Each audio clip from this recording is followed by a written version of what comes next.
So great. So Public Policy Lab is a nonprofit design lab. We are based in Brooklyn. We work closely with government agencies, foundations, and community organizations to design policies and services for the public.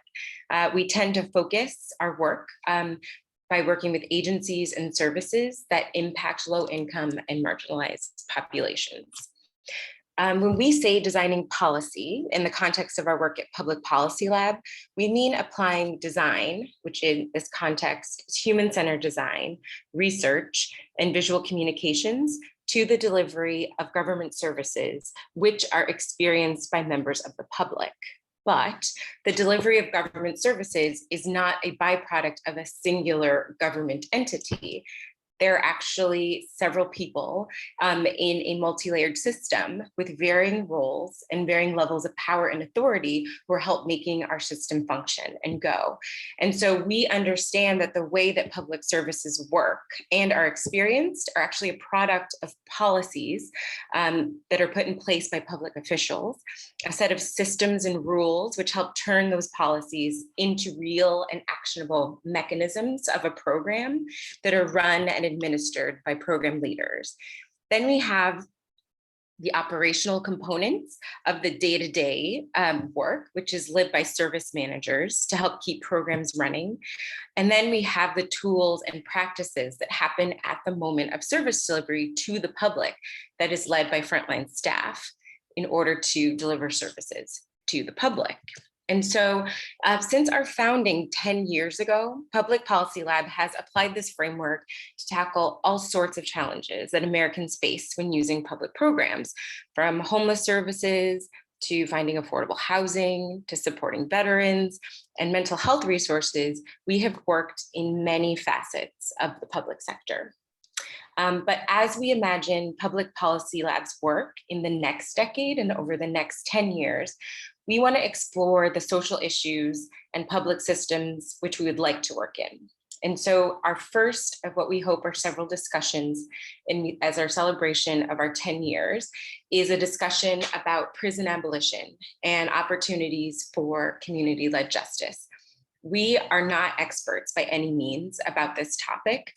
So today what we've done is we've convened an impressive group of panelists that work in and around the different layers in the system that I just covered so that we could better understand how design and research organizations like Public Policy Lab can support and add value to this space.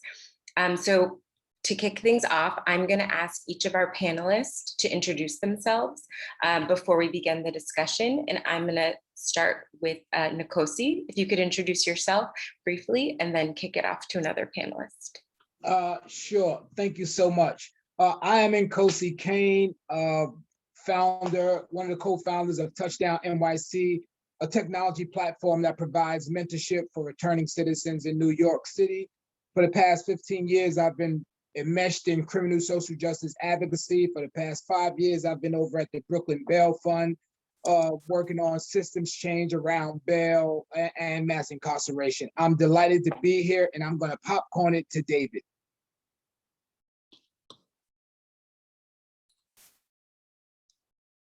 Okay, thank you. Yeah, my name is David Simpson. I'm co-founder of the Student Justice League.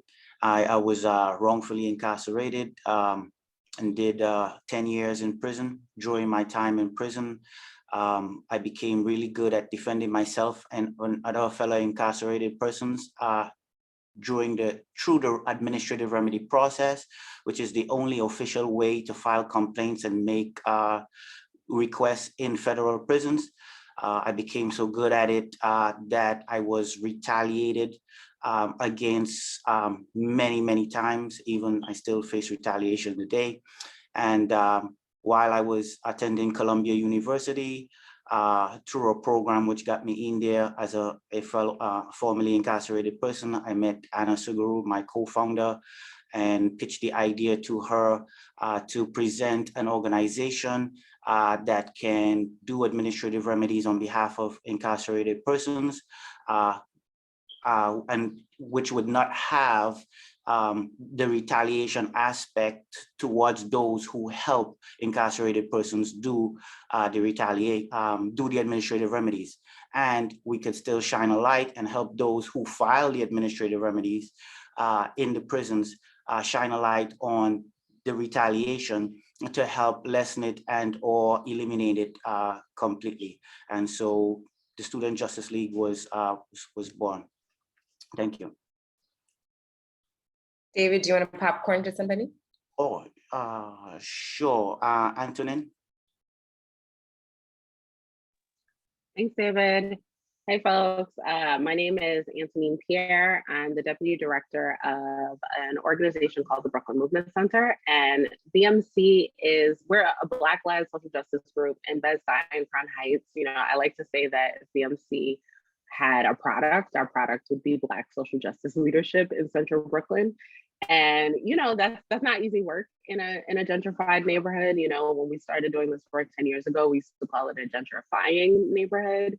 And now we're pretty clear, like the gentrification has happened, it's been happening. And, you know, to really think about what it's going to take for Bed-Stuy and Crown Heights as neighborhoods to thrive, then we have to really look at racially, like what does racial justice look like, especially in a neighborhood that's historically where Black people first settled in Brooklyn, right?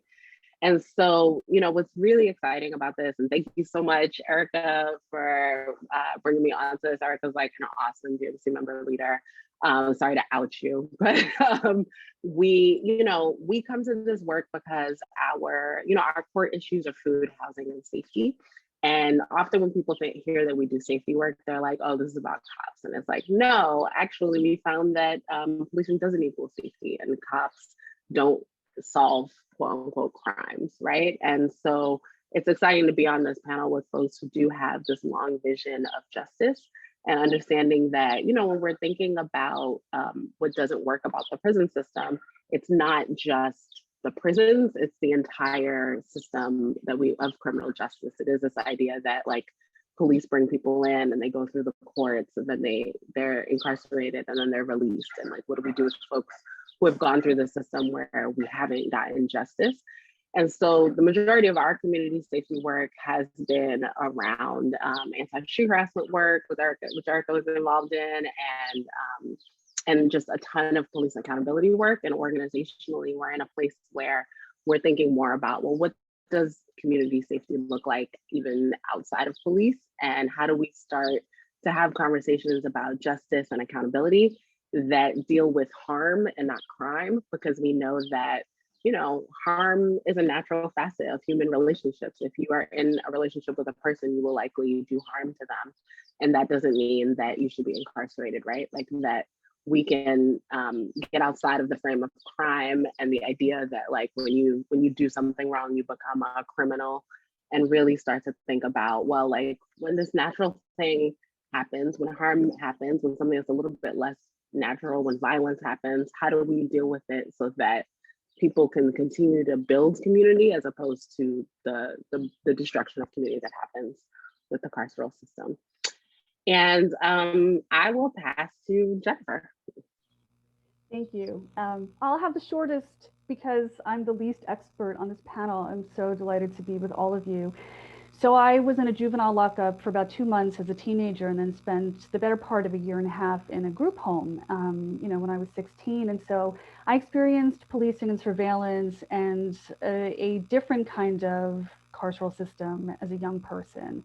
And I think there's a way in which the experiences I've had as a design educator, which is the work that I do, has mostly been about asking designers how they interrogate forms of power that are just fundamentally inequitable, unjust, and punitive. And so I think that my work as a designer, as a design educator, is getting design educators, designers to stop thinking in terms of design leadership and solving problems as leaders of communities, but to actually understand the ways in which they can apply their skills to facilitating what communities need for themselves. And so, Anthony, everything that you said about how communities are defining their own forms of thriving, how communities self-regulate, how we have to understand that complex systems are not we cannot have a Pollyanna view of what we're looking for in communities, that we're not looking to say that harm will never happen, but that we have to find better ways of addressing harm when it does happen, so that everyone can thrive. So that is where I'm at. No, thank you so much. Yeah, I think everyone spoke to, I think, about the reasons why we brought this like a unique set of panelists here from different backgrounds. And today we're really looking to have like a very enriching conversation where we do tackle knowing that the prison industrial complex, and if we want to abolish that, it does not happen in one place, and it happens kind of like throughout the whole system. So we're very excited to kick off this conversation. And so in thinking about that, we wanted to really start this conversation by perhaps just like coming up and finding a common language in which we can take to the rest of the next hour and a half together. And I wanted to ask each one of you, maybe like in a sentence or so, if you guys can define what prison abolition means to you, or what community-led justice means to you, because I know that that word looks different, and the way to get there also looks very different for every single person. And so we just want to start there with some kind of like defining in your perspective, what does prison abolition mean to you? And maybe Jennifer, you can start first. We'll work backwards. Okay. Can I answer the question, what does community-led justice look like instead of prison abolition? Because I'm going to come at it from that perspective, which is, I think what it has to look like is communities defining change outside of whatever a leader or power stakeholder defines. And so it's not, I support change if, or I support change only if. I support change in whatever way the community defines for themselves. Thanks, Jennifer. Anthony, do you want to go next? Yeah. I saw David getting all close to the camera. I was like, okay, let me.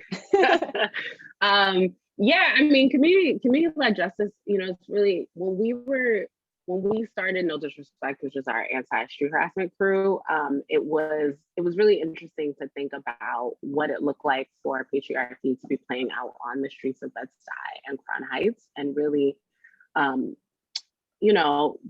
was this moment, so much of our work is built by folks who have been building outside of BMC and then are able to join us. And when we had some amazing young women from the Malcolm X grassroots movement who were working to build this, and we were like, okay, great, like we got to find solutions. Like, what are we going to do about street harassment in Bed-Stuy and Crown Heights? And then someone was like, well, we need to figure out solutions outside of police. Like, we can't call the cops. And I was like, I'm the organizer, right? I'm the paid organizer. I was like, we're not calling the cops. Like, what's that about?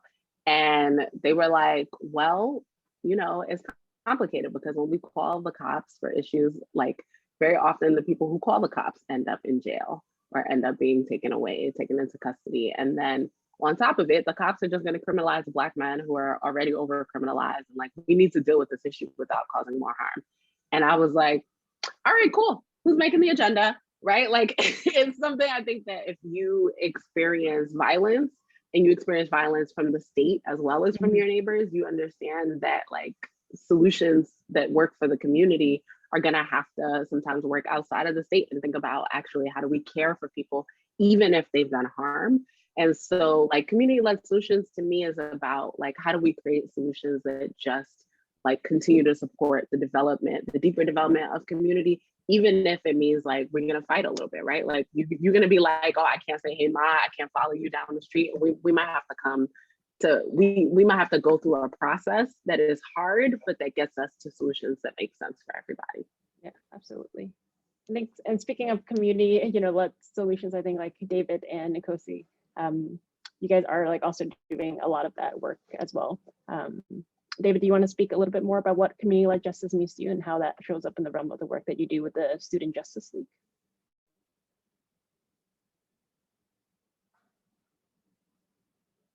Yes, I do. Yes, I do.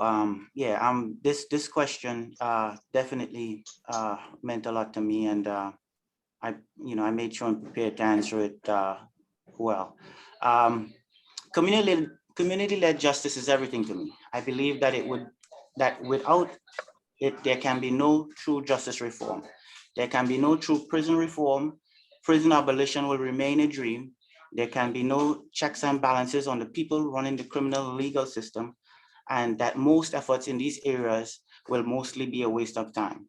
Why do I have these beliefs? It is because I refuse to lie to myself anymore or trick myself into believing that more than half of the people who operate the criminal legal system, judges, lawyers, prosecutors, prison officials, etc., will be fair and impartial at all times, knowing that there is no real accountability for their bad actions.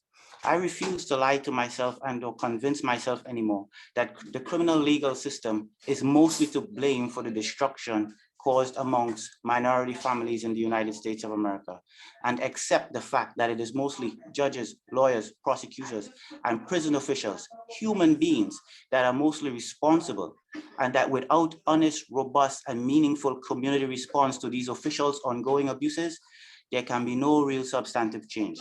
That's why the Student Justice League is operated and run by privileged college students, the innocent youth, my heroes of the community, who understand that they can bring about real substantive change in prisoners' lives within the prison system in a short period of time through their advocacy using the administrative remedy process.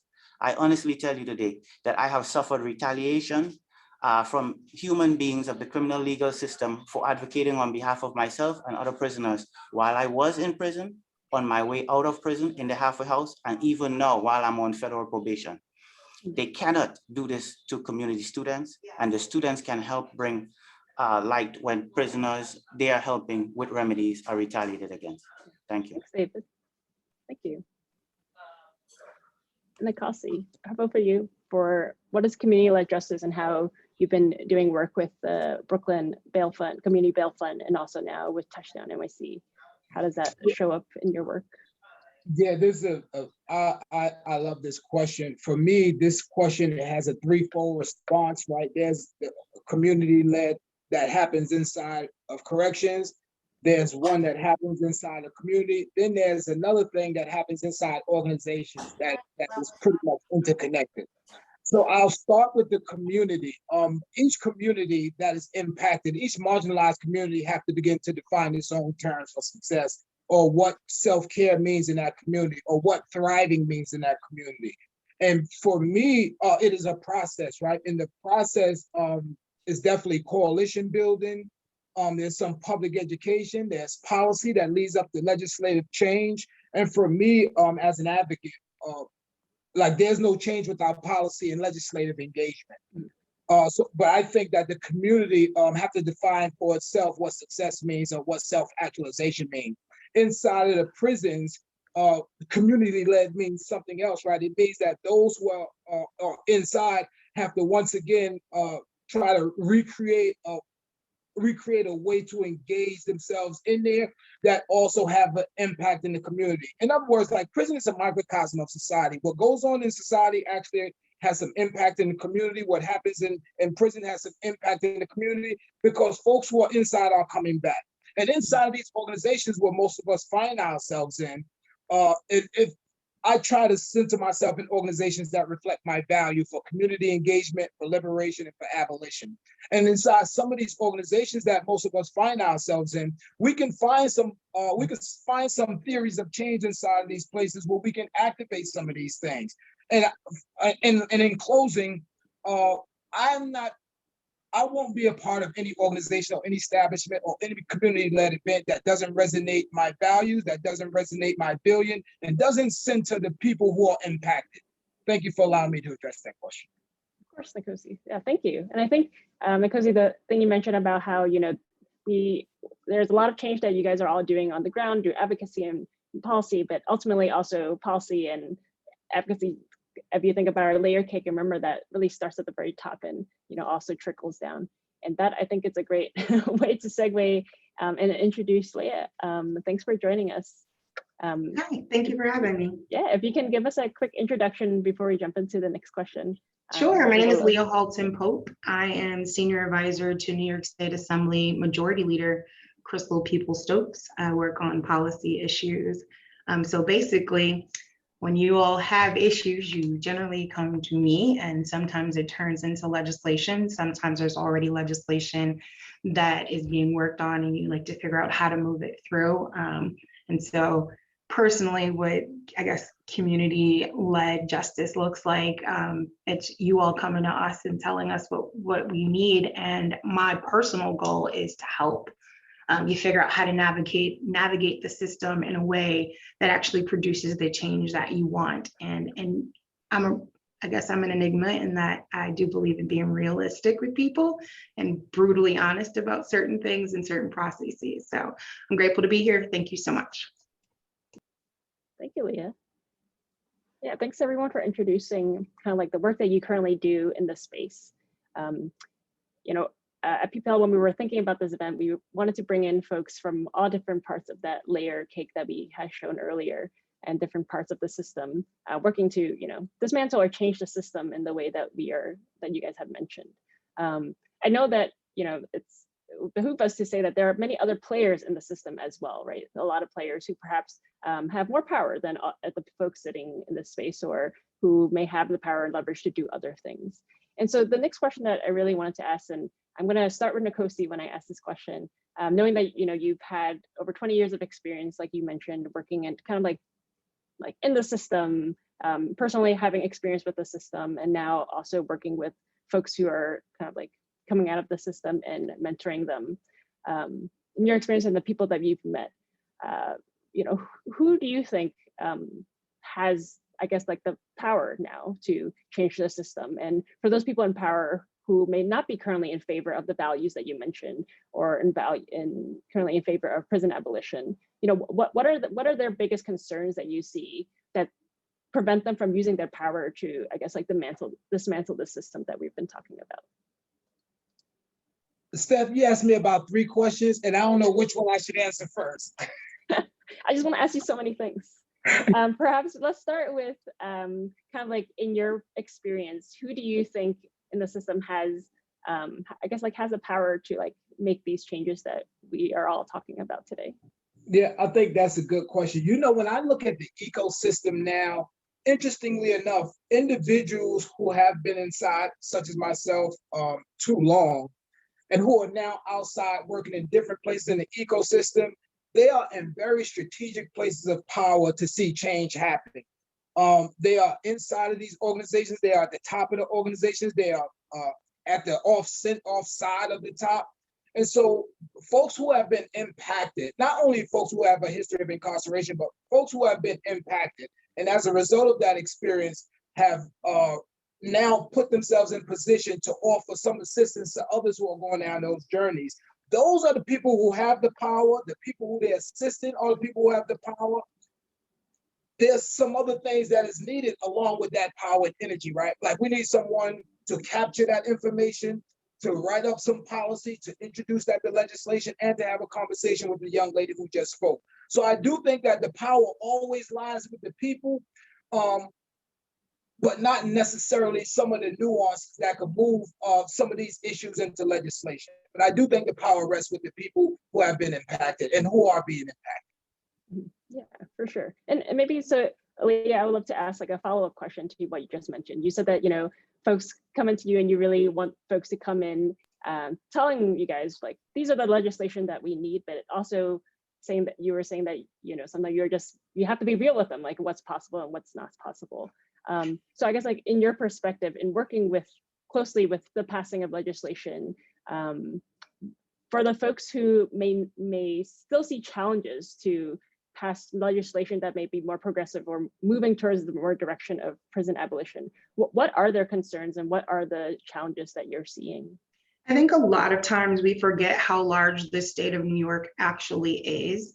And therefore the representatives from the entire state represent very differing communities. So sometimes you'll have a legislator who may be in the majority. In our house, that would be the Dems. Currently it's in both houses, but it could be the Democrats, but their district itself is marginal, meaning you won as a Democrat, but you have very right-leaning Dems, and so they may not understand the issue.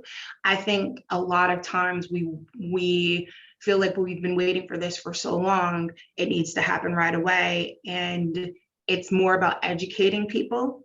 And I would say starting from the staff level up, those who have the ear of the elected, making sure that they understand the issue from a very clean perspective. This is what it does. This is how it impacts people currently in your community, and not just one sect of the entire state. A lot of times I'll get meetings that are downstate focused. Well, I represent an upstate member, and upstate and downstate, they have different views on how issues should be handled. I also find that patience is not always a virtue. Also, that government 1 + 1 does never equals 2 in government. It always equals like some number that doesn't exist yet. I'll give an example. When I first started with the leader, he was an assembly member, and we got the marijuana bill. It took 8 years to pass this piece of legislation that deals specifically with social justice, and it just, like, the last 3 years kind of took more momentum, but it wasn't an easy process, and it still required some level of compromise.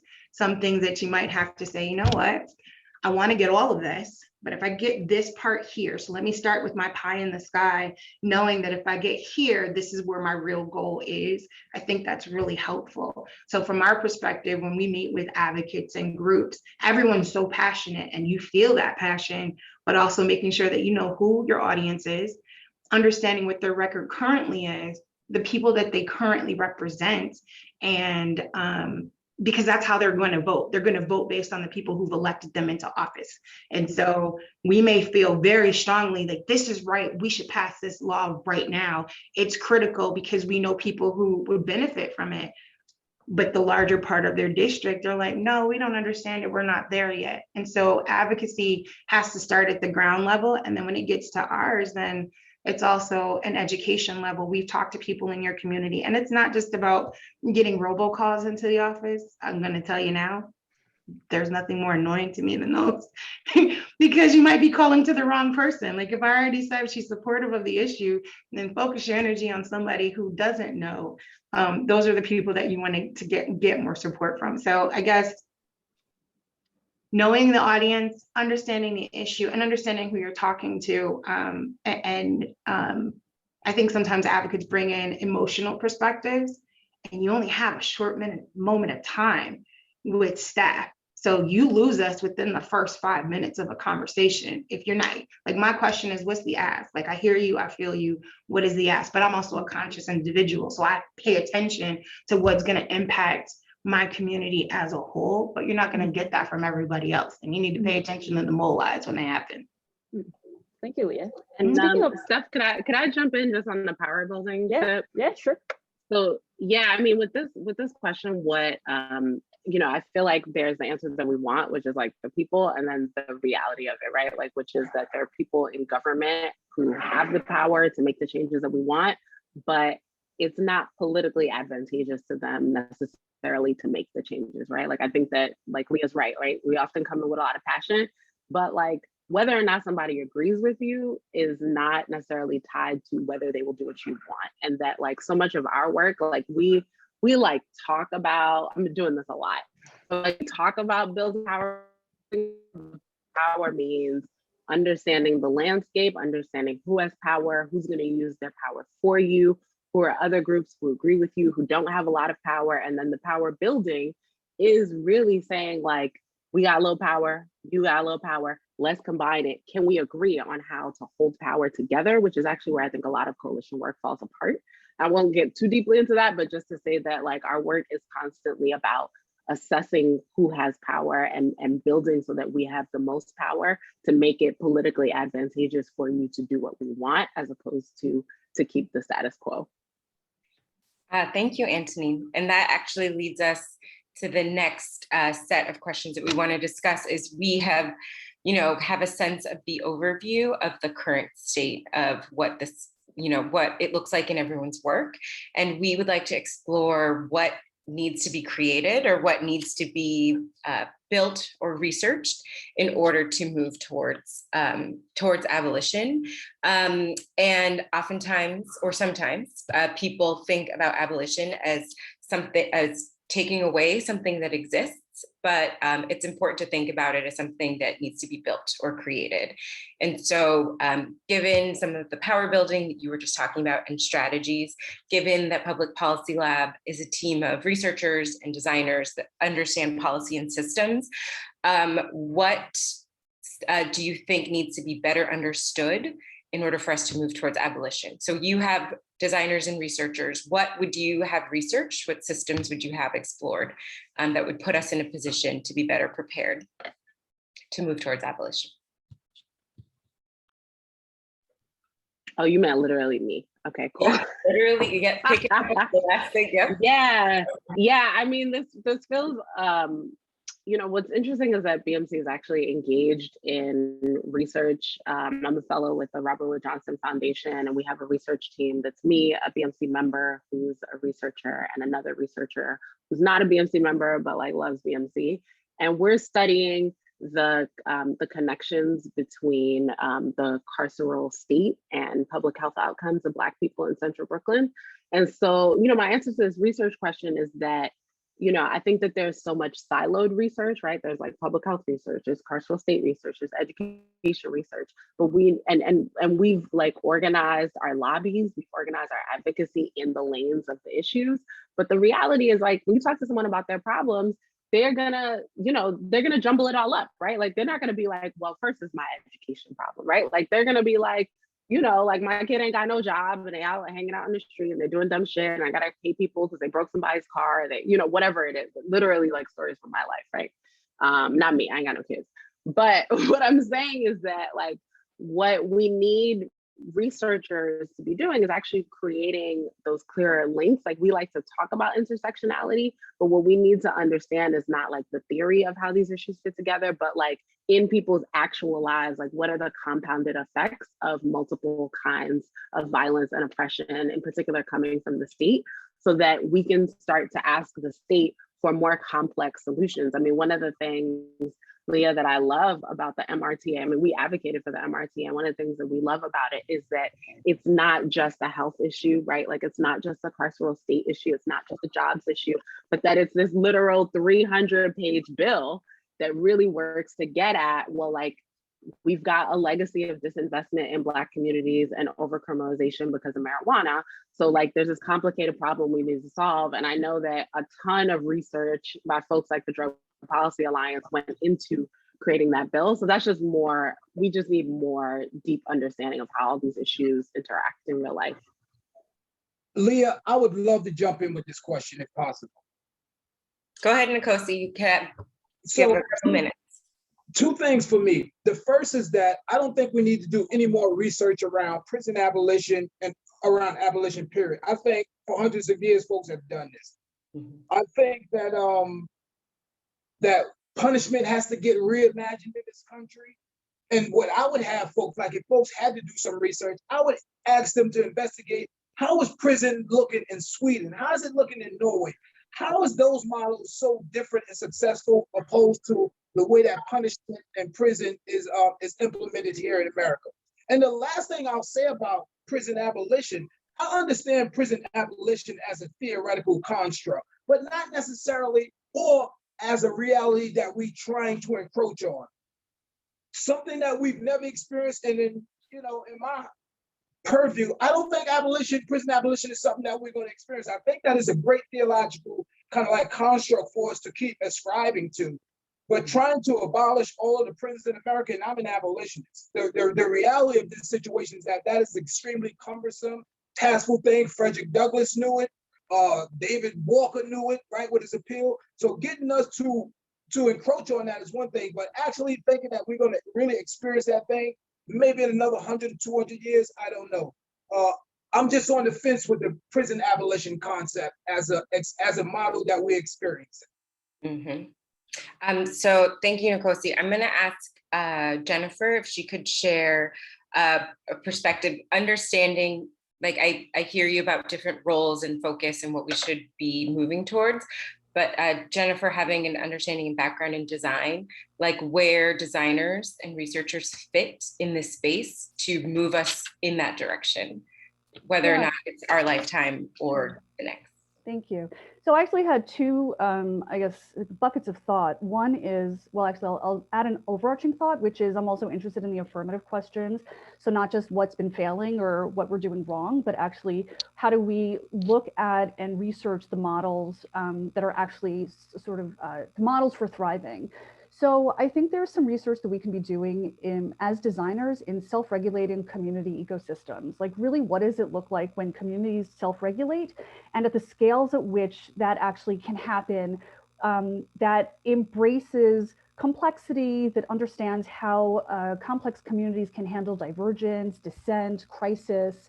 I think that if we are overcommitted to making new rules, we're already failing. So what does it look like to create or to understand the ecosystems in which people are defining their own rules, not accepting rules that are sort of coming from the top down? So what does that look like, and what has that looked like historically? I think is a really interesting question for designers in particular to research. I also think that there's a tendency in design to think in terms of convenience or comfort. And I think that designers have to step away from that point of view and ask instead, what actually can we be doing more to be working harder individually to make these spaces thrive, right? So let's not think in terms of how do we do the least amount of work? How do we make it more convenient? How do we make it more ergonomic? Because I think ergonomics has actually gotten us into some of the worst problems of sort of making weaponry, making these systems work better for those who already have power. And then the other space that I'm really interested in research is care-based ecosystems for emergency service workers. So, I think that I've been really curious about the real problems of just like policing as the police, the system in which they function, as actually functioning against them. That the work of policing is itself punitive of police. That if you are a person who works as a police officer who needs help and support and care, you cannot even ask for it without being penalized in the ask, in the request for help. And so the system itself is breaking the individuals who could be doing a better job, but cannot, because the system penalizes them for being not in control or for struggling in whatever psychologically, emotionally, in their terms of their interpersonal relationships. So how do we research the ways in which emergency workers can thrive under pressure and support their work to be healthy and whole? And to understand that emergency service work is intersectional, right? You can't have policing without social work, without physical care, EMTs and health workers. You need a range of services so that emergency crises are not seen only as punishment or correction, but actually seen as care work. And if the people who are doing that work are not actually being cared for and don't exist in an ecosystem of care, then how can they provide that to anyone else? And so, Nkosi, I sort of agree with you in the context of like abolition is kind of maybe seems like a dream, a pipe dream, but I also think that there's a way in which the system is making it impossible for abolition to exist because we're not invested in the care of the people who are doing the work that needs to happen in communities so that we can thrive together. Thank you. And you spoke, Jennifer, to some of the structures that you're imagining of what that might look like.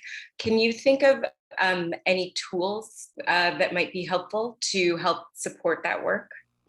I have been thinking about that question because I knew that question was coming and I wrote it down and I was like, this is so incomplete. Because actually what's interesting to me is to switch the question a little bit and to say, what I think is missing is the critical distance. And actually, I'm pretty sure, Nkosi, that you even said this earlier. It is that what we need is a critical distance from those who have the power to define change and to actuate that change. It's the distance from their demands for what change can look like, right? And again, I think I said it earlier, but it's not, I support change if or only if. It's a perspective that says, I am providing the platform, the funding, the resources for you to define change on your terms, and then to allow communities to build the tools that they need. And I think that when we have designers who go in and say, these are the tools that you need, we've already failed them because, right? Because we're taking agency away from them to define what that thing means for them. And I'll add just this last thing because I've been thinking about I think about this quite a lot. In cities and in suburbs, this idea of good neighborhoods or good streets are quiet and clean. And I just know from my own childhood that a messy noise, I don't mean messy dirty, but like a messy, complex, noisy, thriving neighborhood is one that it's just not quiet. And I think that if the demands of people who have power for quietness, for a version of good that they understand because it is what has allowed them to thrive, cannot be the definition that we carry into this work with us. So the tools can't be the tools that are defined by those who have power. It has to be defined from the communities themselves. Thank you, Jennifer. And before I want to ask about more specific about policy in just a second, but I want to ask David if you had any thoughts about some of the structures and tools that might be helpful. You have spoken specifically to the experience and the approach that you're using in terms of the administrative, like the grievance process, but are there other structures or tools that might be helpful in addressing this issue?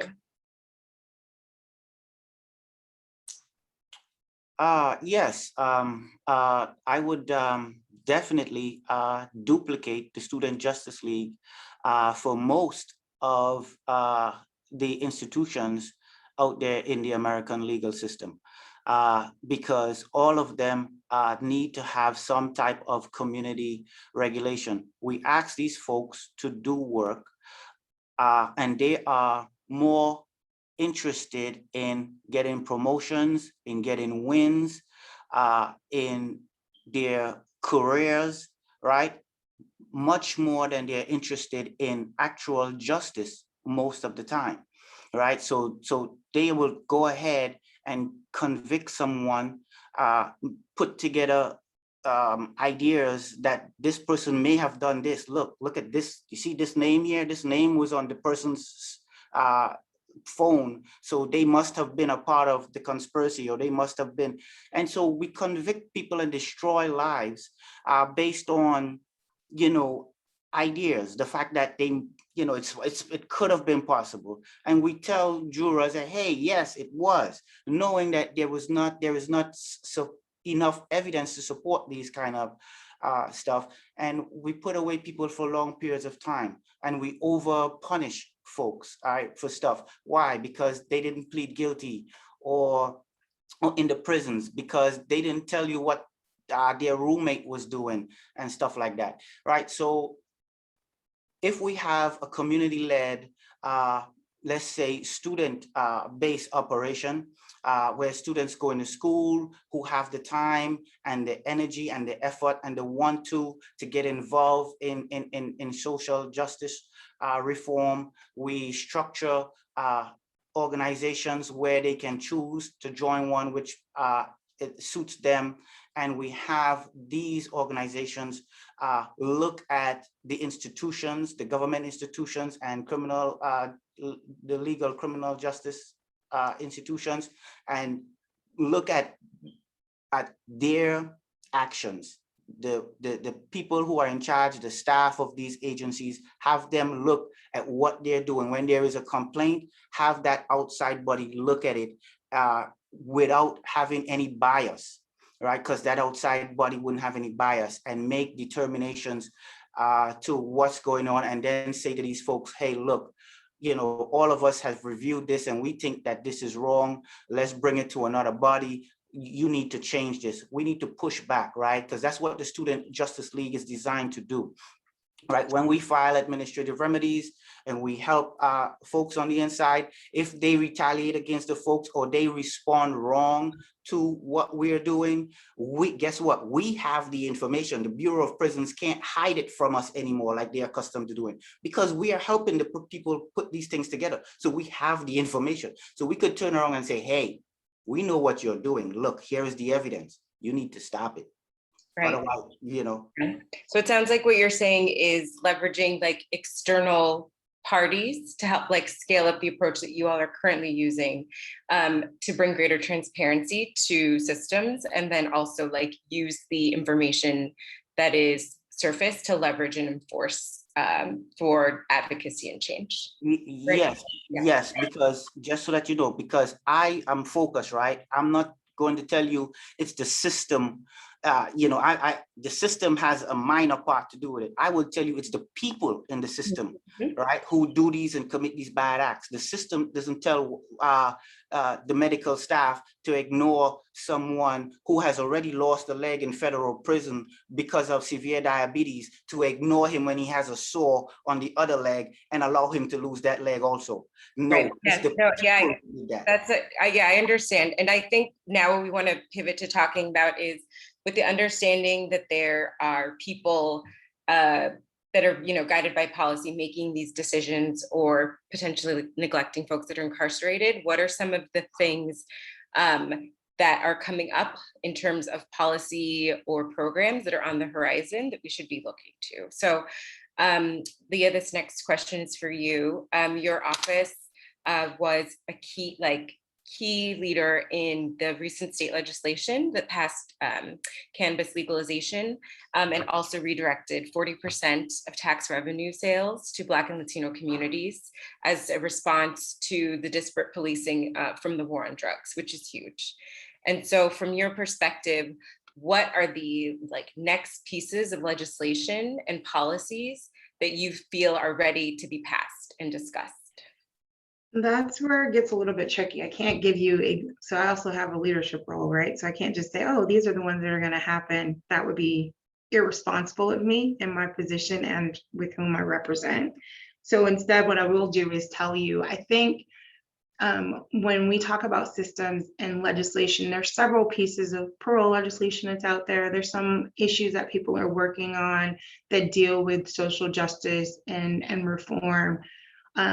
I think if communities could focus on one issue area and just start knocking down these things so that you look at the entire, I know we said we don't want to believe it's a system, but there are, right? So you look in the prison system, well, the Department of Corrections, there's unions that govern who those individuals are that are in there, and it's pretty strong. And then those ancillary staff, they also have another union that's attached. So by changing laws that further decriminalize, there's less of a need, if that makes sense, to keep the prison system up and going. So when you talk about abolition, I think you look at it more of a strategic approach.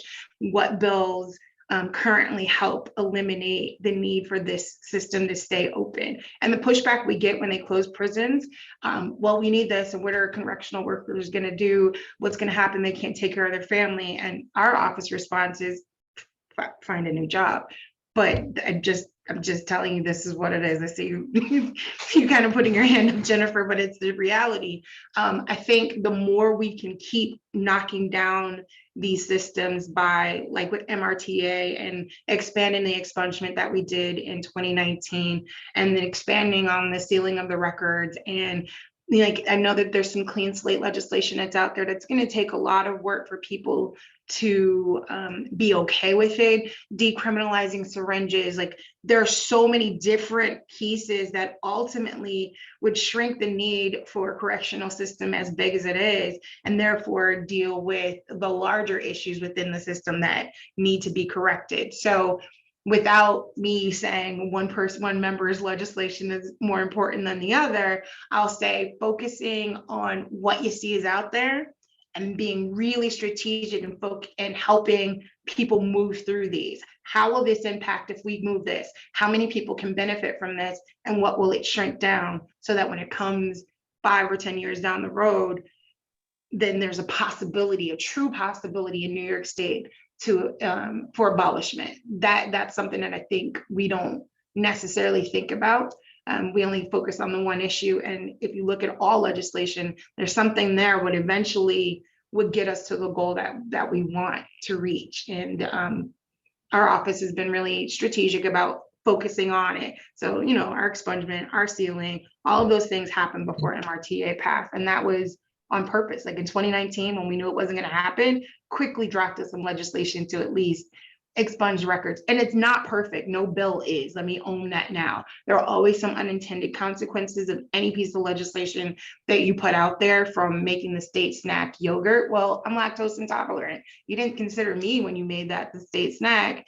So figuring, and it seems trivial in a larger sense for the issues that we're talking about, but these are how people fail to think about matters. And so I think where you all could be helpful, where we could work together, is figuring out what issues would have the most impact and working our way down so that the common goal, the bottom line, can be reached a lot faster and a lot smarter. Thank you. And I appreciate you framing all of the pieces that lead to the larger policy change, all of that is required to make that shift. I want to ask Antonine the same question from your perspective, working at Brooklyn Movement Center. You all are on the advocacy end as well, and you have worked for years with state and local government to shift policy forward. And so what are some opportunities that you see in the near future in terms of policy changes or law changes? Yeah, definitely. I mean, I think there are a lot of policy changes that are still on the table. I think things have not passed both New York City Council and also the state legislature. I mean, I think, Leah mentioned Clean Slate, which is an expungement bill that I think is probably the most powerful one that we've seen at this point, has a lot of support. And I think there are other similar bills, right? Like we think about Less is More, which is a bill that really is about looking at the parole system and probation system and saying like, there are some dumb infractions that if we just get rid of those, like we can shift here. I mean, one thing that I want to sort of zoom out and think about is actually that if we're talking about prison abolition, we're not just talking about closing prisons, right? Like we are talking about this whole carceral system and basically like, how do we change it? And that means that it means that we go back to the idea of thinking about harm and violence without a lens of punishment, right? Like without saying that because you did harm that you need to be punished, right? It's like, so I have a friend who is a family member who has mental health issues and had a mental health crisis and harmed someone they love and is now like at Rikers, like in and out of solitary for that, right? And it's like you have a situation where one person caused harm and then there's further harm being caused by the system to the point where we talk about re-entry, right? Like we talk about we've cut people off from society. So, I think when we look at reforms, right, like there are the reforms that are currently happening, and I can talk more about like individual pieces of legislation for sure. But I think the broader framework, especially as we think about design, is like we want to be designing for a system where people do harm and there is some kind of justice, right? Understanding that justice is imperfect. And like when we talk about George Floyd, like the true justice would be to bring George Floyd back, right? Like it's not to convict a cop. But like it is about like how do we navigate the complications of justice and using policy as that framework. And policy governs our lives, right? Like if you have to renew your driver's license every 5 years or every 10, like that comes from policy that's written. And so like it is looking at policy as the tool for shaping and creating that world. And it means that a lot more organizers and like lay people, voters, need to have a better understanding of policy. It doesn't mean you have to be a lawyer. It doesn't mean that you need to know how to read a bill, but it does mean that you have to have an understanding of how laws actually shape your reality so that we can think of what are the new laws.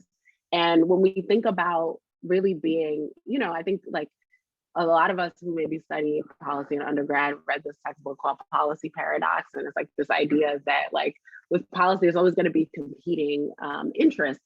And I think like, of course, that's really true. And I think that with organizers, we come from the perspective of the way that we create policy that's going to be the most just is actually to put the interest of the people who are most directly affected by those policies at the forefront.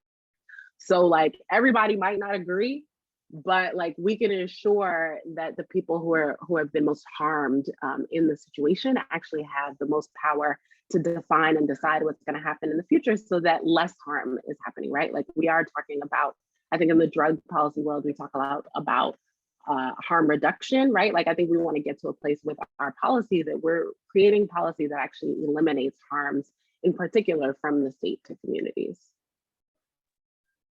Wonderful, thank you. Steph is now going to take us to our last few questions about forward-looking approaches. Thank you. Thank you so much for everyone's responses and like laying out kind of like even more clearly all the steps that we need. And I think, Anthony, one of the things that you said earlier was, it's all about trying all of us to hold the power that we have, but also like move it in a place where we have this massive collective power to shift policy, to create the tools that you guys had all mentioned, and to do all these things. And so in closing, before we get to the Q&A, I really wanted to ask you, like, we've obviously brought you guys in a group together very specifically because you guys hold different sets of power and hold different sets of tools and knowledge of the system. And for us to really change the system at whole, not just, abolish prisons, it's about the whole complex, right? About how to provide and build the other support systems that's needed when these other things are gone, and that we can reimagine this future together. I wanted to ask, maybe I'll start with Nkosi this time around. What is an ask that you want to make to perhaps like a fellow panelist here who is like working in policy like Leah, or doing education like Jennifer, or maybe it's just the designers and researchers on this call that have been listening? What would be an ask that you would want to make for like a collaboration opportunity, or something that you think is needed to kind of like move on to this next step that we are all been mentioning? Steph, thank you so much. I love the question, number one. So I'm honored to even be able to respond to this. For me, it's enfranchisement. Like, how do you get folks locked back into the franchise? It's almost a double-edged sword, right? Like, folks who are inside, although they can't vote, they're still being used as someone else's political constituency according to the geographic area they're in. And then when folks come back out, they're still disenfranchised. I think that enfranchisement, like getting folks back into the franchise, is a great place for me and a designer to begin leaning in around process and strategy. Thank you. Let's maybe ask the same question to Anthony. You just like mentioned a bunch of things that you were talking about, and like your perspective in organizing your communities. What is something that you want to make an ask of the folks in this space today? Yeah, I mean, this would be like a broad ask to everyone. I mean, I feel like the left is bad at this, but I think everybody is really bad at it in our society, which is power sharing, right? Like, governance is really just about how do we share power to make decisions, and we suck at it at a lot of different levels, city, state, federal. And I think the work of like to change government requires actually a really good understanding of power sharing, right? Like, and I think we talk about, and when I talk about power sharing, what I really mean is like, we're all on a team, right? Who's the center? Who's the forward, right? Like, who's guarding, right? Like, can we play our positions? Because the work that like is going to happen coming from organizers is not the same as the work that's going to happen from someone who's working for an elected official or a design educator, right? Like that, we really need to understand where we're all coming from. I think like, like as organizers, I think we're really good at being like, this person's, like all electeds are terrible, or all researchers are terrible, all policymakers are terrible. And like, it really requires a more sober understanding of like, what power do people bring? Like, what are their interests? Where do we align? And like, knowing that like, that the researchers have a role that is radical, right? Like, and doing radical research is really important. And like the kind of that radical research can lead to radical policy, right? Like, so it is about like, how do we actually understand, how do you understand your position so you can play it so that the team can win?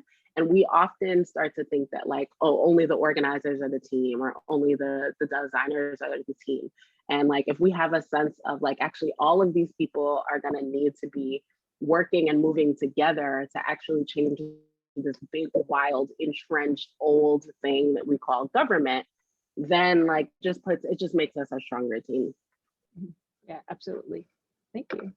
Maybe for the last question, I'll shift it over to Jennifer. You had mentioned earlier, like all the things like the tools and that should be created, and the things that were missing, and kind of like all the different buckets of thoughts that you had. Same question to you, kind of like, what are the asks, knowing and having heard kind of like Nkosi working on the ground, and like Leah working in policy, and Anthony working in advocacy, like all those things from like education standpoint, especially in terms of like designers and researchers, which I think the majority of folks on this call are probably today. Yeah, what would be your ask in Sure. what you've heard today? Yeah, First, I just want to say that, Anthony, and I love the question or the statement about thinking radically, because I'm all in on radical thinking. But the thing that really strikes me in my heart is how deeply we have to think radically just to be whole. Right? Like the idea that this radical, that being whole is a radical act, that just shows the extent of our brokenness as a society. So yes to being radical.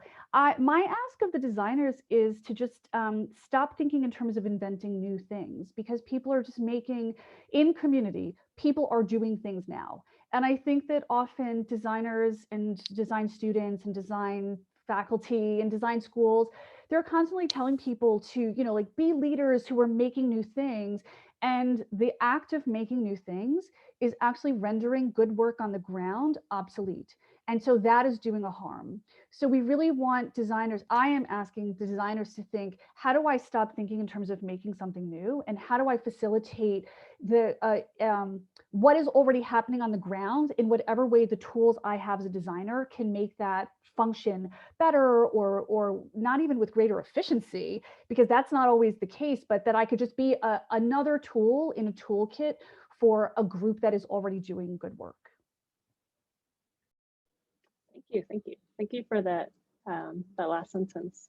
And I think with that note, we wanted to reserve enough time for folks on the call. If you guys have any questions for any of the panelists, feel free to put it in the chat. And then we can kind of direct it to the panelists. Cool. I actually have one question from Eva already.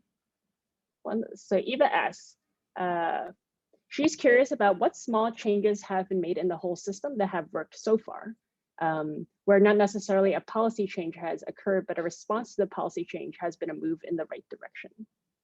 Eva, I'm not sure if you have a direction for any of our panelists to answer that question, but if not, open it to the full panelists. See, you may want to answer that. I'm going to jump in with just a couple comments, Steph. So there has been some movement around things, right? Recently, there's been a halt to segregation, right? Like folks can't go into solitary confinement anymore. That's been abolished. Like that's some good work that folks has done on the ground. There's a current bill that's on the ground now, releasing aged people in prison. And there's some other things that's going on. I think folks can lean in with that, or try to figure out, what's going on in ecosystem on the ground or in coalition with other folks. That's it for me.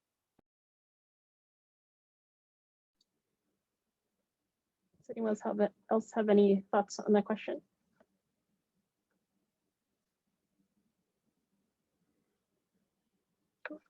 I see that Eva you've put something else in the chat around the New York City Mayor Office of Economic Development is doing design by community. Do you want to speak a little bit more about what you want to convey with that comment? Or should we just, is that something that you're just mentioning? I know Eva's on the call. Steph, can I have that information again? Sure, yeah. I'm kind of reading in the chat, Eva had also mentioned the New York City's Mayor's Office of Economic Development. They are working on some initiatives around design by community that Eva mentioned.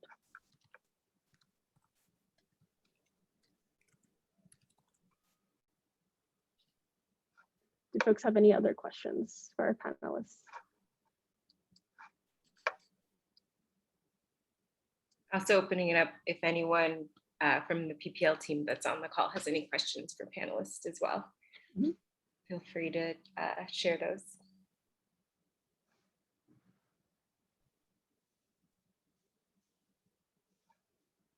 I guess in the meantime, if folks don't have any other questions, one of the things that I wanted to ask the panelists as well, if we had enough time, was we had talked a lot about power and shifting power and really just reframing and changing the mindset of how we can gather that power, divide that power, share that power. Anthony, you had mentioned. In terms of where the power lies now today, if you were able to, let's just say with the magic wand and be able to shift some power or be able to partner and work with folks who have that power that you may not need, where are the places that you would want to kind of like, you know, tackle first, or kind of like work with first to leverage that power to make the change that you guys have been talking about? And this is like for anyone who's I could interested. respond to that.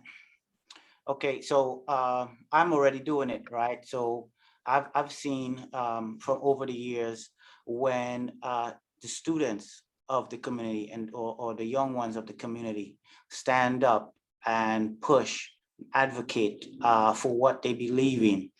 Here in America, we seem to take them seriously, right? Not all the times do we get immediate change, but the community, those who are in charge seem to listen.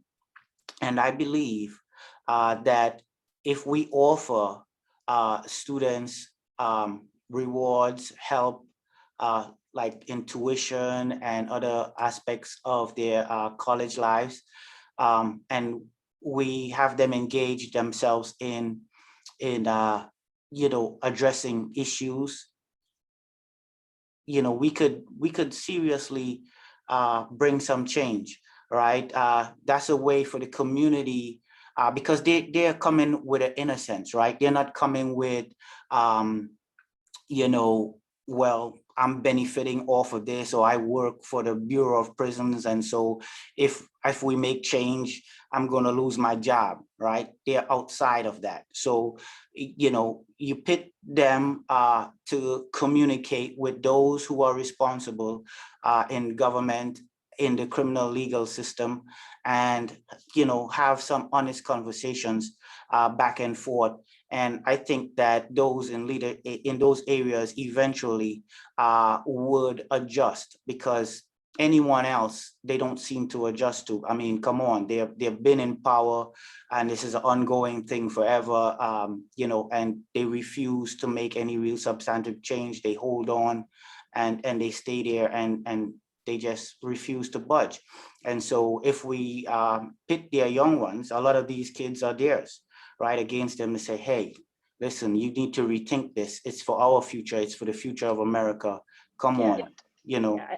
And I think, David, you're like speaking to a lot of like what the other folks at the panelists have spoken to, where, you know, we each have a role to play, you know, whether, Jennifer, you were mentioning like designers and researchers, we are there to really should be supportive and facilitating and like actually following the community's lead in the efforts that are happening, and doing our part in, you know, contributing to policy and all the things, and like working with the government as well. And I see that Chelsea had asked a question around, you know, talking about policy and like how much it rules all of our lives. You know, which government agencies currently, you know, do run carceral or justice systems are currently working in the most innovative ways? Or I guess in other words, Chelsea was saying, you know, who is in charge of the portion of the system that is most engaged currently in changing efforts? Nobody. I mean, look, I think that there's a real reality that in a governmental system that is where agencies are directed by executives, that to have agencies that are doing transformative justice work, we need executives who believe in transformative justice and like would hire people to do that work. I mean, one place that I do want to point to is actually, I mean, folks may know that over the last June, Governor Cuomo issued a directive to all counties with police departments to develop police reform plans. And, you know, like structurally, it's kind of like a terrible thing, because like if the cops could reform themselves, if executives could reform the cops, then it would be done already. But I think one really bright spot that came out of that process was actually the plan that the city of Ithaca put forward, which is led by Mayor Savante Myrick. And he, you know, I don't know him. I work with Ithaca, right? Like, don't put it all on me. But just to say that, like, the plans that I've seen coming out of Ithaca have been really inspiring, because there's a talk of disarming cops. Like, I think like the part of the reform plan is to disarm like the majority of police, to institute restorative justice and transformative justice, right? Like, I think that a lot of the really exciting work that we want to be seeing is like, I think that small cities are actually a great lab for those kind of projects, because, you know, in New York City, it's like, well, who's doing it? And it's like, well, maybe no big cities are doing it to the level that we want, but that there are places like Ithaca who are trying it out and figuring out, like, what could it look like if police were actually moving towards justice as opposed to locking people up. Yeah, absolutely. Yeah, I think it goes back to like the radical thinking that you're talking about. We cannot think in the same systems that exist today, because we'll just keep recreating it. Steph, in addition to what Anthony just beautifully articulated, like, no one is really doing that. Recently I visited the task force. I'm trying to partner with the task force. They seem to be the gatekeepers of men and women or individuals transitioning in and out of corrections. After meeting with task force, division of parole, community supervision, it seems to me that they are now moving into a way that they're now thinking more broadly around providing services, what care means, not necessarily how to reimagine punishment, but they're now having conversations around what it means to support people who are in transition, what it means to support people before they get out. So those discussions have been happening in silo. I've been great that I've been a part of those discussions for the past 2 weeks. So I see that there is some movement with the Division of Parole Corrections around making sure that people have services and are cared for once they get out, not necessarily around crime and punishment. Absolutely. So we have a lot more questions here. There's a question from Shauna. Shauna said, I've noticed that sometimes design is used as a kind of a cover for non-participatory processes being called community-based. A lot of this seems tied to the idea of moving quickly to design outcomes, often predetermined, like a new jail, for instance. How do you think designers can rethink or resist this kind of role idea of participation and learn to hear from communities in a messier, more complex way? And I think perhaps Jennifer, you've been speaking a lot about this, if you want to respond. Yeah, thank you. I think it's a great question. And I think that you sort of put the word right in there, which is the problem is speed twofold, speed and outcomes. And so I think there's a need, a requirement that designers just slow down their processes, but I actually think there's something more than that. So let me see if I can sort of articulate this, which is, and somebody mentioned before, these are interconnected ecosystems. And so often what happens is there's a desire to change or fix the one thing that has been defined as being in need of change, at the expense of the larger, more complex ecosystems that need to be considered in order for change to happen, that is more meaningful across all of these spaces. And I think in part that what keeps happening is that designers somehow see this artificial divide between acts of design and actually being in community.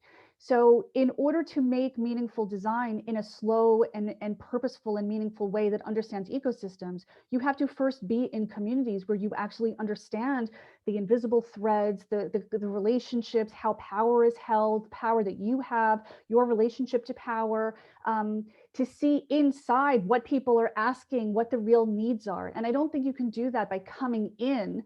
And because when you come into a space where change is needed, what you're seeing is a desire for an outcome, as opposed to, again, I think this larger, messier, more complex space. So this artificial divide is somehow saying that there's like this professional job called design that happens sort of absent living, which is certainly not the case. And then I think you have this other thing, which is that in design, a lot of the people who have design degrees are already navigating privilege and power. Like that's how they got into design school. They're just like in spaces of power and privilege.